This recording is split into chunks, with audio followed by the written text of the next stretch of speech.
Hello guys, hope mnaendelea vizuri na everything ina go on poa. So nilikuwa nataka nipitie at least the end of term exams so that inaweza wasaidia when it comes to mambo na revisions. So nilikuwa nataka ni emphasize on some key points at least ikikuja in terms of responding to questions zenye umeulizwa. So make yourself ukuwe very much aware of the question, then unaweza kuwa in a position ya ku give a response to the answer kwa sababu zile response ilikuwa so much incomplete. Like ulikuwa unaambiwa swali with the aid of a diagram, unachora block diagram, unaacha kuexplain. Kuna maswali ya block, kuna marks ya block diagram at the same time kuna marks ya explanation. So lazima ili ujustify kupata hiyo 8 marks, lazima uchore the block na pia lazima uexplain what is happening in each of the block. So nitaangalia some few revisions hapa, alizi tusaidie on the next exam so that kukuwe na some change.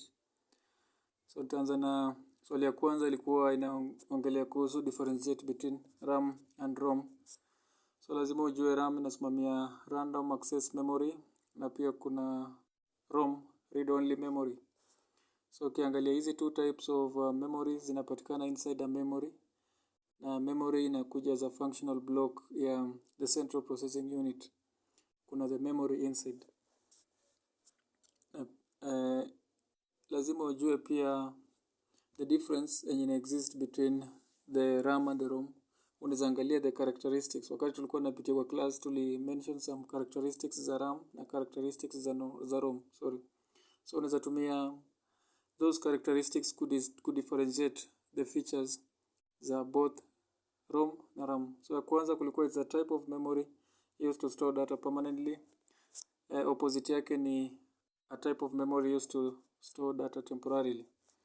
So inakwambia that for the ROM read-only memory, unaweza store the data permanently, but for the random access memory RAM, data inakuwa stored temporarily. So RAM inaweza act like a register.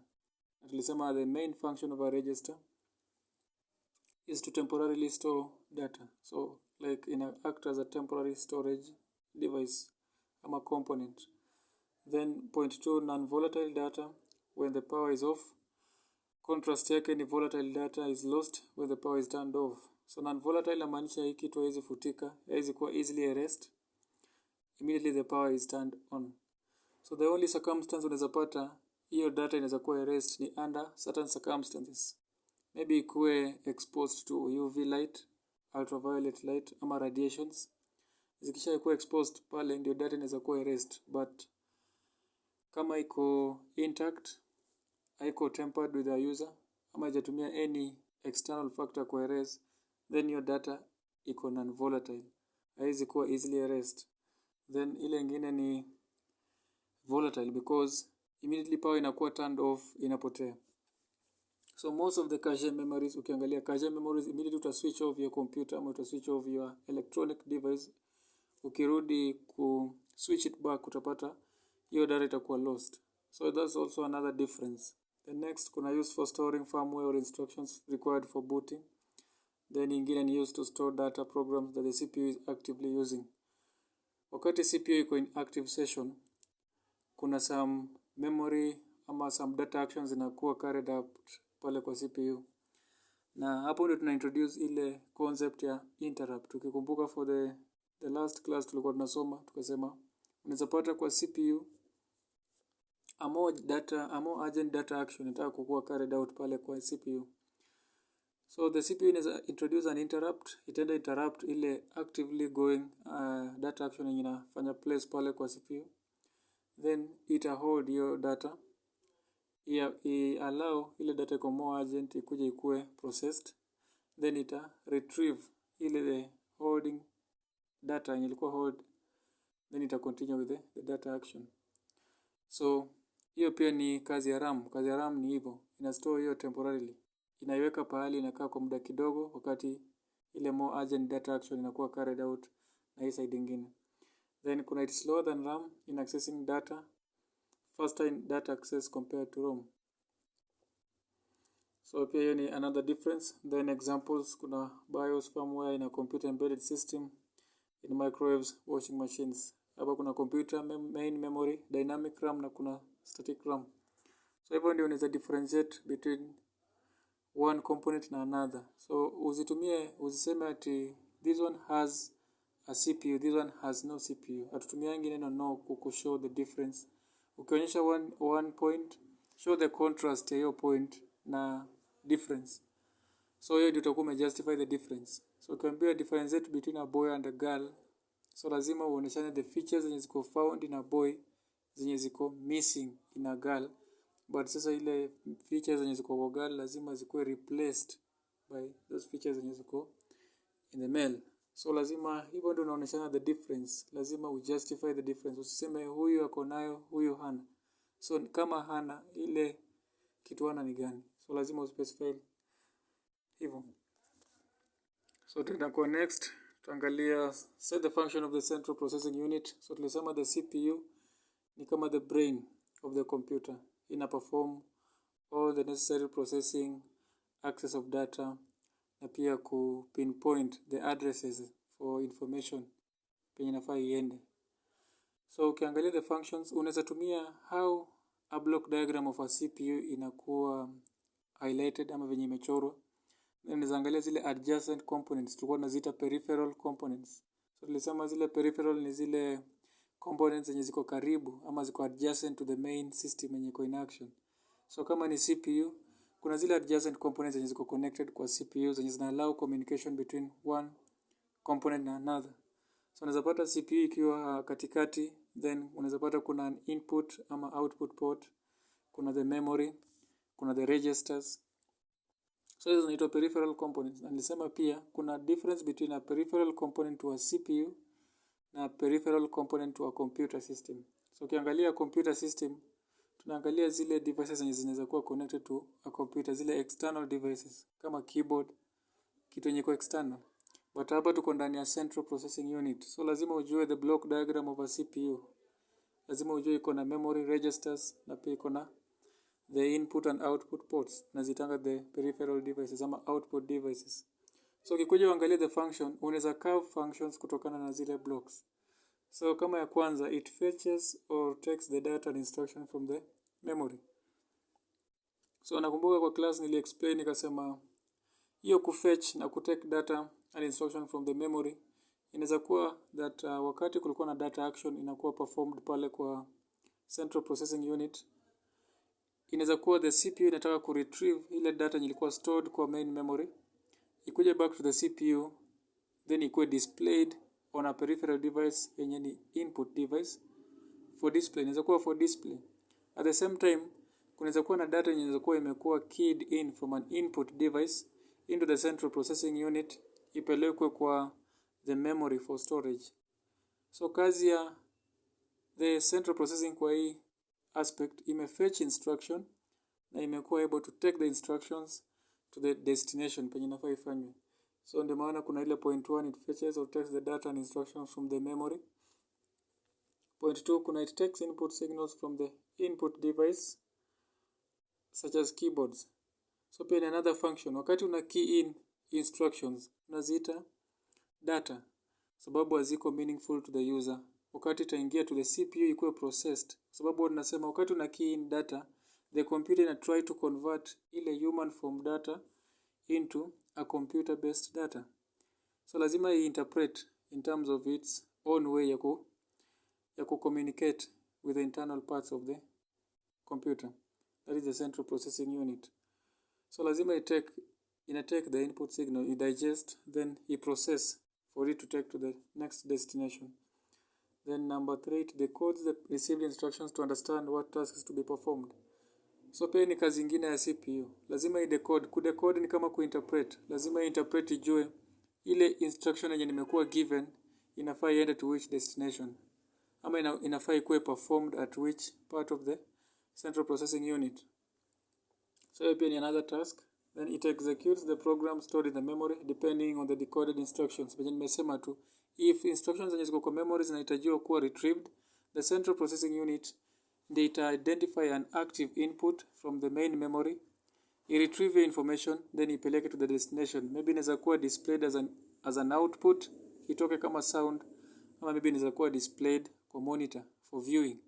Inaweza kuwa ni presentation. So kazi imekuenable to achieve all that ni through the central processing unit. Then it uses the stored programs to send appropriate signals to drive output devices such as printers or store complete tasks in the memory. So pia ni another task. Inaweza tumia zile stored program kusend signals to zile output devices ama drives zenye ziko external to the outside world. So for example, unaweza retrieve a document from your storage, unataka kuprint. Ukiretrieve that document, ita go to the CPU. Kwa CPU utakuwa umeinstruct the CPU that hii document inafaa ikuwe printed. So the CPU ita identify an external peripheral device which is an output, itoke as a printed form. So hiyo kazi yote imekuwa achieved all the way by ile central processing unit. So tutaenda kwa the next question. Ilikuwa inasema state ile 4 basic operations of a computer.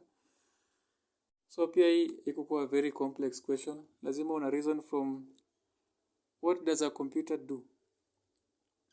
So ukiangalia kwanza ni accessing input data. Inaweza access input data. Wewe ukiwa as the user unatumia the computer, unaweza key in data.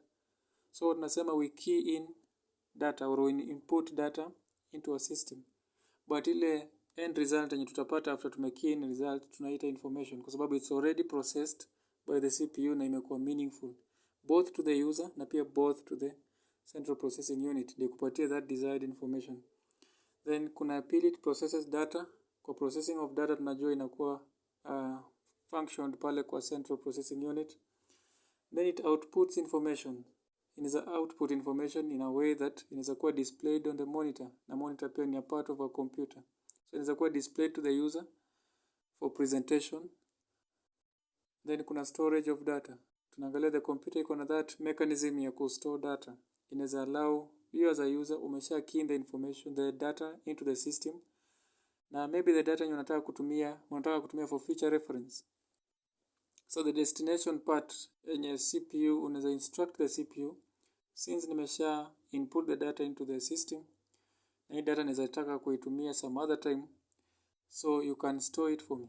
So the CPU ita identify the memory location, activate the bus system, transport hiyo keyed data ama information yenye inakuwa processed by the CPU, take to the destination ikiwa ni the memory. So hizo ndio 4 basic operations of a computer. First inafaa input data, second inafaa process your data, third inafaa output, na fourth inafaa store the data. So hizo ndio the 4 major operations of a computer na pia zinaweza form the 4 major functions of a computer.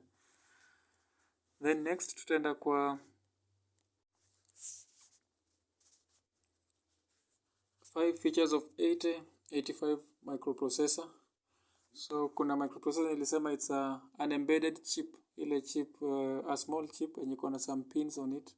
Hizo pins ndio zinatumika kuconnect to the peripheral devices zenye ziko adjacent to the microprocessor. Na nimesema pia na insist that peripheral devices za microprocessor ni very different na zile peripheral devices za computer system. Sababu computer tunaiangalia ikiwa as a whole, the outward appearance. Lakini microprocessor tunaingia inside the CPU. So lazima tuangalie what are some of the surrounding areas zenye zina surround the microprocessor wakati inakuwa put into the central processing unit. So one feature ni it is an 8-bit microprocessor. Can accept processors provide 8-bit data simultaneously. So ukisikia ni 8-bit. So inamaanisha any information yenye inakuwa key in into the system, the central processing unit inaweza kuwa able to access, process na pia output the information in terms of 8-bit data. The next kuna operates on a single 5 volts power supply connected at a VCC. VCC ni kama voltage source. So hiyo ndio the source voltage. Sababu hii ni a small gadget. Hiyo small gadget hatuwezi subject kwa voltage yenye iko very high. Huwezi subject kwa 240 volts from the socket. Sababu hiyo ni over voltage, ina exceed the ratings of a microprocessor. Na ina come from the term micro. Micro inamaanisha ni kitu very small. So lazima tuipatie the voltage yenye inaweza kusustain the internal operations za hiyo circuit yenye iko inside the microprocessor, which is 5 volts. And ukiangalia most of the electronic gadgets zenye tunatumia, the maximum amount of voltage inakuwa served ni 5 volts. So ukiangalia kama ni simu pale kwa charger, the output information ama the output voltage pale kwa charger utapata inachezea around 3 volts, 3.1 volts. So inakwambia hiyo volt iko at an easy state ya kuweza kusustain the internal operations of the circuit, na at the same time inaweza kucharge your phone without causing any damage. So in the same case to a microprocessor, the next it operates in a clock cycle with 50% duty. Then next kuna has an on-chip generator that generates clock signals which can be used for synchronizing external devices. It can operate with 3 MHz clock frequency, has 16 address bus, hence it can access 64 bytes, provides 8-bit input or output addresses to access 256 input-output ports, provides hardware interrupts such as trap, reset 7.5, provides control signals, input, output, read, write. So ukiangalia hizi, nimechukua tu some of the components of a microprocessor na nikaziput as a feature because it's a feature. Feature nilisema ni kitu unaweza ona physically by your eyes. Ukiangalia pale kwa microprocessor you can be able to see hii ni voltage source. Hapa ndio penye the voltage inafaa ipitie. Na hiyo kitu unaweza pata imeandikwa pale kwa motherboard. Ukiangalia pale utaangalia imeandikwa VCC. Source voltage inafaa ingilie hapo. So that's a feature. Inakwambia this feature inaweza kuwa tu served by 5 voltage source. Then ukiangalia hapo utapata imelabeliwa interrupts. Na kuna different types of interrupt: trap, reset 7.5, 6.5, 5.5, 4.5 to 3.5. So inakwambia that kwa any data action yenye imekuwa carried hapa na imekuwa full to its completion, hakuna any other activity tunahitaji, inaweza reset na itaangalia the pins zenye ziko active na zenye ziko dormant. So pia microprocessor inafaa ianalyze ijue kama reset 7.5 iko active, then tunaweza enda to the next bit ama the next pin which is reset 6.5 to reset the data action yenye ilikuwa inakuwa carried pale na imeshakuwa complete. So tuna reset hiyo pin ndio iactivate the input pin in case kuna any other activity inafaa ifanyike, itumie the same pin, utilize the same pin. Then kuna control signals na provide control signals za input na output ndio kusikuwe na ile overlapping. Since umesikia hapa kuna buses, fixed number of buses, na buses nilisema ni kama channels ama communication links zenye zina allow efficient transportation of data from one peripheral device to the central processing unit. So lazima kusikuwe na hiyo overlapping of data, cause some collision, kuna data collision inaweza distract the functioning ama normal functioning ya the CPU. So lazima provide the control signals, regulate the flow of data from the external device, from the peripheral device zenye ziko around. They make sure kuna that swift communication yenye iko na order. Wakati data action inafanyika kwa CPU, at least kuna a sequence na order. So hizo ndio some of the features of 8085 microprocessor, na hii ndio tutakuwa tuna deal nayo most of the time. So tukipatana tena on the next class tutaangalia more elaborately on these features ndio tuelewe more. Then next question was mention any 3 types of buses found in the microprocessor. So tulisema a bus ni ile vessel yenye ina provide the medium ama communication channel between the microprocessor na the peripheral devices ama the adjacent devices zenye ziko around. So hizo buses zinakuwa grouped into 3. One, kuna address bus. Address bus huwa ina carry information ama data towards a specified destination. Lazima itakuwa imespecify specified destination. So naweza chukua an example kama mtu wa delivery. Mtu wa delivery wakati anaenda kuchukua a certain product mahali, let's say kwa supermarket ama kwa shop, atapewa an address ya penye hiyo item inafaa ifike, so that akitoka pale anajua specific place penye naenda. So same case in apply hapa. Wakati the data inatoka from the CPU, itapewa its own unique address. Iseme this is an input device ama this is an input signal, command signal, so inafaa iende towards the memory for storage. So the memory ndio the address. Wakati itaingia towards an address bus, hiyo channel itaingia kwanza kwa data bus, kwa sababu data bus ndio ina carry communications between 2 points. Na inaweza kuwa to or from. So wakati itakuwa inapita kwa ile data bus, itaingia iende to the destination which was the memory for storage. Then next kuna data bus. So kazi ya data bus ni kama Ethernet cable. It can either transmit data from one input to another, at the same time pia inaweza retrieve the data to back to the sender ama back to the original source. So hiyo tu kazi yake ni kutransmit data. Ina allow to flow of data. So wakati the CPU inaweza toa a command, ikiingia kwa data bus, ita identify which type of bus ama ni line gani iko dormant. Itumie that, i-channel hiyo communication mpaka towards the destination. Then control bus nayo inafanyanga kazi ya most of the control buses ni ku-retrieve.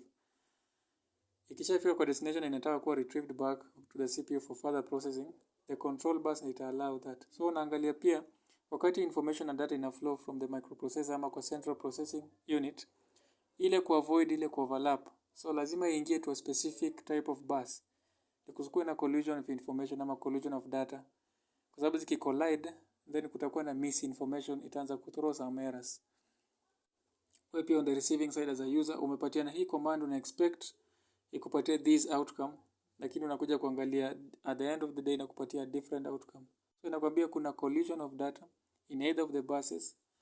So lazima ikuwe maybe rectified by another way. So hivyo ndio za mention. So the three types of buses, kuna address bus, data bus na control bus. So hizo ndio the three major buses found in a central processing unit. And those are the three major buses zenye ziko in a microprocessor. So tukienda to the next slide. Ulikuwa umeambiwa describe the following process control utilities: interrupt, ready, hold na reset. So tulisoma pia in our previous class, tuliangalia these four microprocessor control utilities. Hizi ndio zina allow microprocessor ikuwe na that normal sequence, kukuwe na ka sequence wakati data action inakuwa performed in any of the activities pale kwa central processing unit. So ya kwanza ni interrupt. So kazi ya interrupt venye nimesema, it's a type of a microcontroller utility ina allow a more urgent data ama data action ina require that instant attention, ipewe the instant attention, ikuwe initiated first, then ikishamalizwa ita resume the other function. So an interrupt unaweza sema tu it's a type of a microprocessor control utility that allows the microprocessor to be initiated with another maybe data action that is more urgent. Then ukuja kwa ready. Ready, hii ni type ya microprocessor utility yenye inajaribu kuelezea the central processing unit which input iko ready for ama iko aware to take up ile data action for the next cycle. Then hold nayo inaweza amua kuangalia on the way the buses ziko. Sometimes hapa inatumika kwa buses. Ikiingia kwa bus ipate iko imejaa, maybe kuna data traffic ina flow, so ita hold kwanza hiyo data traffic ifika to the destination. Ikishafika to the destination na imekuwa completely executed, then hii hold ita resume, ita introduce hiyo the data action yenye ilikuwa stopped, i continue to its destination. So ndio holding. Then kuna reset. Reset nimesema wakati data inakuwa completely finished na imekuwa completely processed, then inamaanisha kutakuwa na some remains, so that input ama your output port itakuwa reset, so that inaweza allow data action nyingine ikuje take place. So hizo ndio types of microprocessor control utilities na tulikuwa tumezipitia kwa class. So list ilikuwa tu describe a circumstance, maybe how these microcontrollers utilities zinaweza kuwa applied. So hiyo ndio pia ilifaa tuangalie. So next tunaenda kwa distinguish between static and volatile memory, giving examples in each case. So ukiangalia pale, static data, memory data is retained even when the power is switched off and is essentially used for long-term data storage. Example: ROM, flash memory, hard disk drive, optical disks. While volatile memory requires power to retain data. When power is lost, the data is erased and it's normally used for temporary data storage during operations. Example ni cache memory, RAM, dynamic and static RAM. So hapa walikuwa wanajaribu kukueleza insa recall, inaitwa recall question. Ujaribu kukumbuka what you learned pale kwa previous class tukisoma the difference between ama the characteristics of random access memory na read only memory. So ilikuwa one of the characteristics, na ilikuwa upatiane briefly explain hiyo characteristic na upatiane an example of a RAM-ROM. So static memory ni kama ROM. So tukasema pale venye nimesema tu if I refer you back, nikasema ROM is switched for, so ikikuwa switch, the power is switched off, haiwezi potea, inaweza kuwa kept for a long period of time. Lakini for RAM the data inakuwa stored temporarily, meaning power ikiwa lost then kuretrieve ikirudi on inakuwa erased. So ndio the aspect ilifaa bring up, na nimetumia contrasting word while. So your while ndio ina justify the difference, umeonyeshana the difference between one form na another. So usiwache tu hanging upatiane in statement form, hauja show the difference, hauja compare, ndio lazima ile difference ijitokeze. Then next tunaenda kwa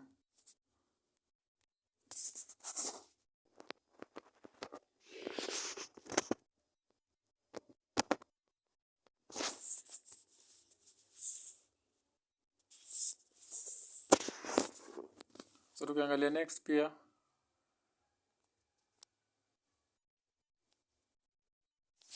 hii ilikuwa microprocessor control utilities, hiyo nimeipitia. So tunaweza angalia hii next, outline any 6 examples of output devices, that is input devices to a computer. So hii ilikuwa pia swali ya kurecall na hii pia ni swali ya kureflect. So lazima uangalie design ama architecture ya computer, venye computer inakaa. Ukiangalia computer unaweza ipata in a variety of place. Pale shule unaweza ipata kwa laboratory hizo computer lab. Ukienda pale kwa cyber cafe unaweza ona computer imewekwa mahali. So walikuwa wanakuambia at least uangalie zile components zenye zimekuwa put into a computer, zenye zimekuwa connected to a computer ni kama gani. Na hizo components most zinatumika kukey in data kwa hiyo computer. So ukiangalia hapo utaona kuna a keyboard, then kuna mouse, kuna touchpad, kuna scanner, kuna webcam. So lazima ukimention that image, hiyo object ama component, lazima pia at the back of your mind ukuwe umereason out, umeangalia how can this component input data into a computer. So ukiangalia for example kama keyboard ni input, sababu user atakuja akalie pale aanze kukey in information by typing. Ataanza kutype pale kwa keyboard, na akitype pale kwa keyboard itaenda into the system kulingana na venye anatype na itakuwa displayed pale kwa monitor. So monitor kazi yake tu ni kuoneshana kenye unafanya pale kwa keyboard, which is inputting data. So hiyo ni one form, one device. Kuna mouse inaweza input data aje in terms of clicking. Ukiclick kama ku double click, kule zile clicking techniques used, kuna double click, right clicking, highlighting, drag and drop. Zile functionalities za mouse zina allow wakati una press kwa ile buttons, the two buttons za mouse, utaanza kuona what you are doing with your mouse. Ukidrag itaanza kuonesha, ukicopy paste pia itakuonesha una copy paste. So it is also inakwambia hii mouse ndio inanisaidia kupatiana instructions for the computer of what I'm supposed to do. So pia in another device kuna touchpad pia inaweza kupatia instructions kwa hizi current modern computers ama laptops. That touchpad unaweza key in by typing using the touchpad pen. Then kuna scanner inaweza input device aje. Pale kwa cyber ukienda pale kuscanner document, utaput inside a scanner. Ikiscan itapitisha that information to the system unit. The system unit, the display itakuwa monitor, itakuonesha kitu umescan pale. So inakwambia that scanner has been used to input ile hard copy ya device yenye ulikuwa nayo ama ile document, but imekuwa shown as a soft copy. So inakwambia pia is also an input device, imetumika kukey in information kwa the computer ama the system unit. Then kuna webcam. Webcam ina input data in form of maybe audio. Wakati unafanya video conferencing ama online meetings, tunatumia ile webcam mostly, the webcam microphone na iko na pia na camera. So mostly hiyo ina key in information in terms of audio na pia video. So pia nakwambia pia is also an input device to a computer. So lazima ujue wakati unapewa swali kama hiyo, jaribu kureason from look at how a computer inakaa, then ujaribu kuweka mind yako kujua ni devices gani ziko connected in such a way that zinaweza input data into a system. So next tutaenda kwa definitions. So ulikuwa umeulizwa hii swali, define the following terms as used in microprocessor systems. One ni data, hardware, integrated circuit, computer. So data tukasema refers to the information processed by the microprocessor including numbers, characters or signals which can be stored, manipulated and transferred during execution of instructions. So in short, data is in raw facts which are not meaningful to the user, which are keyed into a computer system by the use of an input device. So hizo ni raw facts. Bado hazijakuwa meaningful to the user. Na just key in to get some facts ama some knowledge. Then hardware.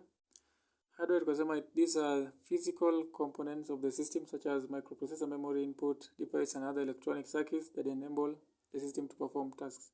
So hardware ni ile component ya computer yenye unaweza kuwa able kuangalia na macho, ukaiona physically na pia unaweza kuwa able to see it na touch.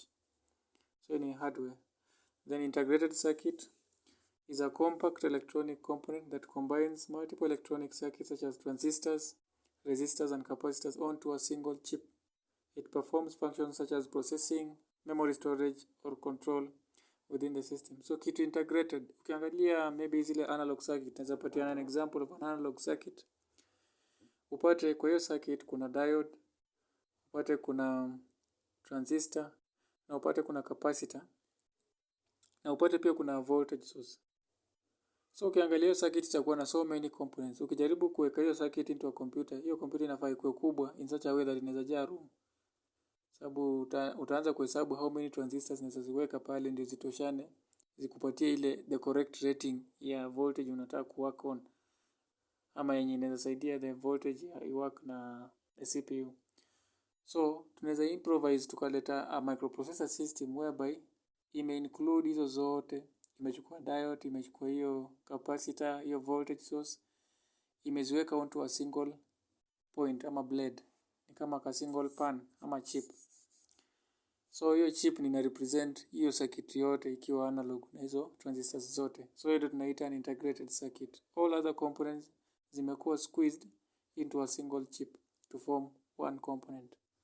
So hiyo itakuwa imetusaidia kwa sababu tumereduce on the space, na ndio maana utapata a computer iko very small but iko able to perform multiple tasks yenye iko beyond human understanding. So kitu inaenda kuenable kufanya all those is that integrated circuit yenye mnaita IC. The next kuna computer. It refers to the electronic device that uses microprocessor to process data, execute instructions and perform tasks. It includes hardware components like memory storage, input, output devices and software. So pia ukiambiwa swali ya kudefine a computer, ukiangalia pia hiyo definition nimetumia some functions na nimetumia some features of a computer kudefine a computer.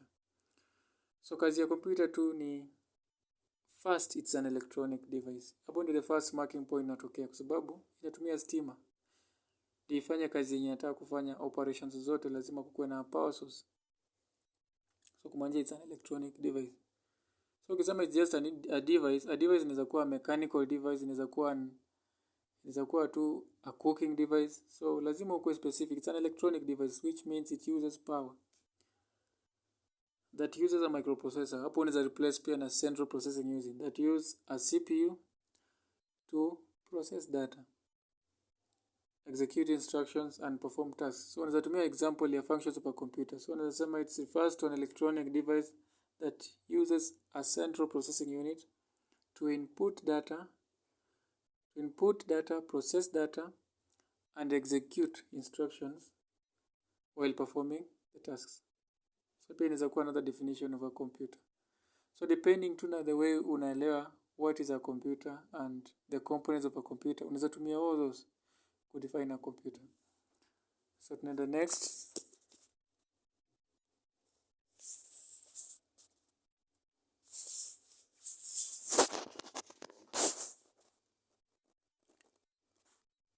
So next kuna hiyo swali with the aid of a block diagram. Describe the components of a central processing unit. So hii swali watu wengi walikuwa wanachora the block wanakosa kuexplain. So swali kama hii inakujanga na marks za kuchora the block na pia itakuja na marks za kuexplain what is happening in each block. So lazima ujue the central processing unit inakuanga na 3 major parts. That is the arithmetic and logic unit, the control unit, and the registers. Ukishajua hivyo, chora hizo the 3 blocks kwanza. Ukishachora the 3 blocks na uzilabel, kitu kingine inafaa kuja on your mind ni wakati hizi components ziko positioned hapa, lazima zicommunicate between one component na another. Lazima instruction ikuwe relayed kutoka kwa one component ifike kwa destination. So kitu itani enable me ni achieve that sense ya communication ni introduce a bus system. Na bus venye nimesema previously ina act as a channel, a communication channel. Inapatiana the platform ya communication from one component to another. So ndio maana umeona nimeintroduce hapo buses. Na ukiangalia keenly, hizo buses zina represent the 3 types of buses zenye nilikuwa nimegusia pale mwanzoni. So ukishachora the 3 blocks u connect with the 3 types of buses, na utakuja kwa explanation. So kwa explanation, lazima at least ukiexplain kitu, unaanza na an introductory statement. Hauwezi tu anza tu direct. Like, ukuwa unaangalia hata pia ukiandika wakati wa kuandika essays, during your literature classes, composition, kulikuwa na ile introduction. So naweza sema hapa the CPU is the core component that is responsible for executing instruction, and it consists of the control unit, which directs the flow of data and manages instructions execution by fetching, decoding, and sending control signals. And then kuna arithmetic and logic unit, which performs arithmetic operations such as addition, subtractions, and also logic operations such as and, or, not. Then kuna registers, which are small fast locations that temporarily hold data, instructions, and results during processing, such as accumulator, program counter, and instruction register. Then kuna cache memory is a high-speed memory unit that stores frequently used data to improve processing speed by reducing memory access time. So pia hii ndio how unaweza explain the central processing unit. Na pia unaweza introduce the bus system, which allows communication from the arithmetic and logic unit to the memory na pia to the register. So hivyo ndio una explain the functional blocks za each block. What is happening kwa ile block. So kuna kuanga na 2 different sets of questions kwa hizi. Kunaweza kuwa na hii ya with the aid of a block diagram, describe, explain. Na kuna swali inaweza kuja tu kuambia describe the operation of the CPU. So hiyo huwezi tumia block diagram kama hii. Uta explain what exactly happens inside the CPU. So kuna kuanga na 2 different sets of questions za hii type. So turn on to the next.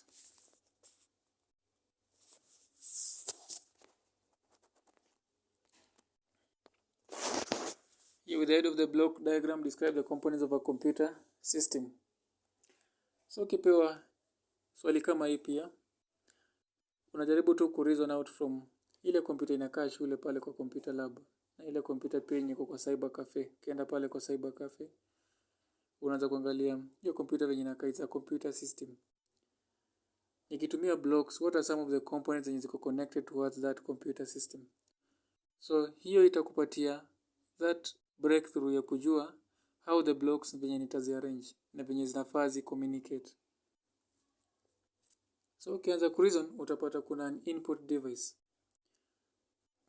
Na venye nimesema hapo mwanzoni, hizi input device zinakusaidia kukey in data into the computer system for processing.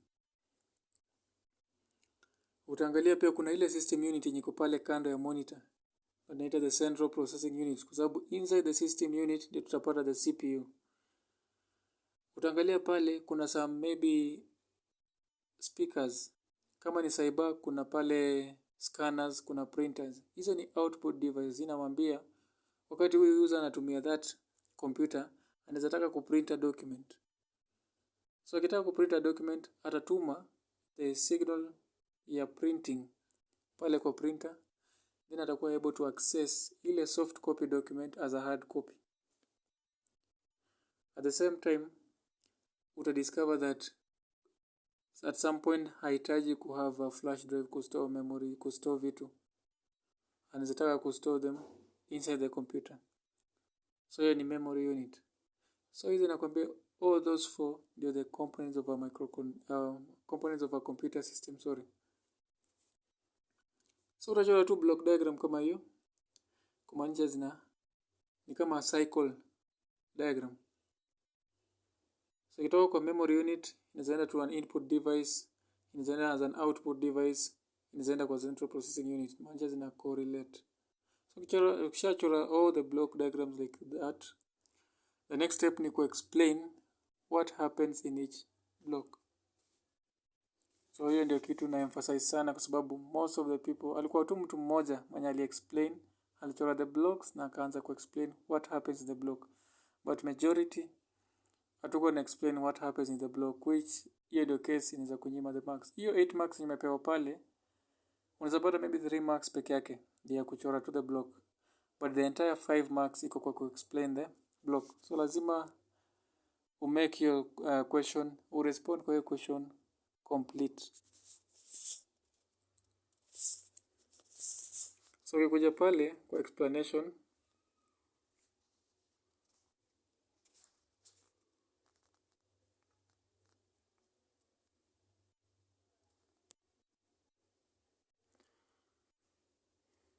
so utapata kuna the CPU, memory unit, input device na bus system. Juu ukiangalia pale kwa hiyo diagram, tulikuwa tumechora an input device, tukachora the CPU, tukachora an output device, na pia lazima hizo vitu zi-communicate between one component to another, so to introduce a bus system. So ukiangalia the CPU, tunaenda to the same way. It is the brain of the computer and responsible for processing of data.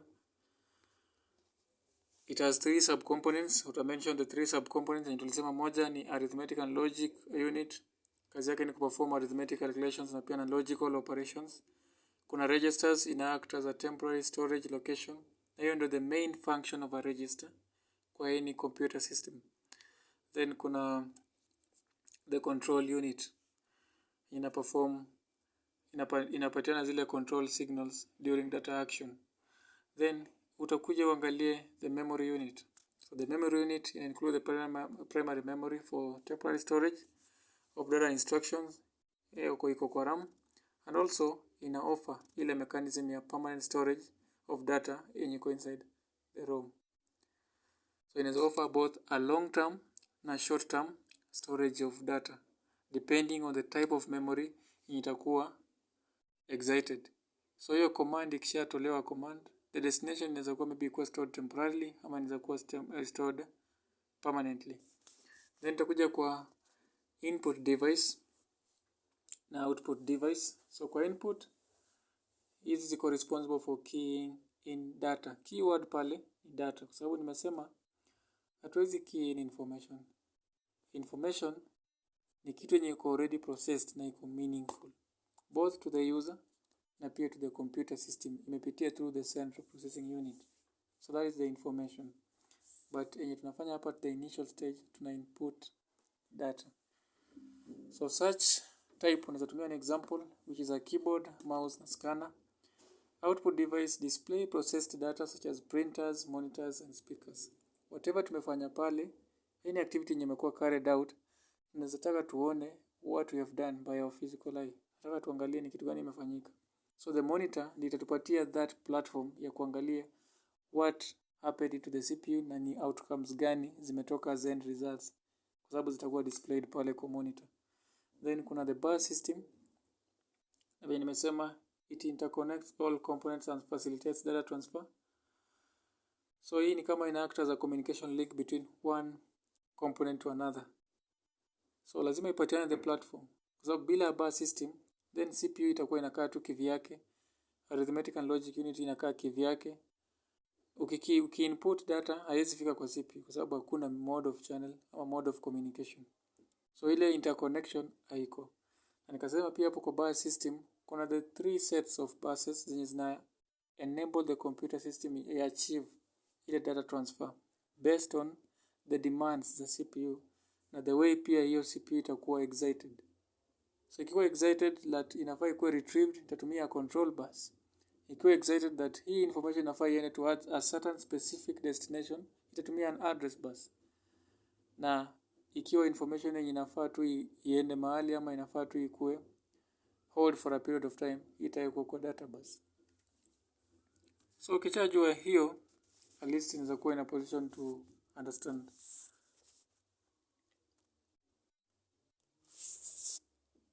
So tuende kwa the next. So inakwambia describe three components of a microprocessor. So the microprocessor iko na, ukiulizwa swali yote ya microprocessor, it's the same as the central processing unit. So inafaa pia ikuwa at the back of your mind. The microprocessor is also the same as the central processing unit.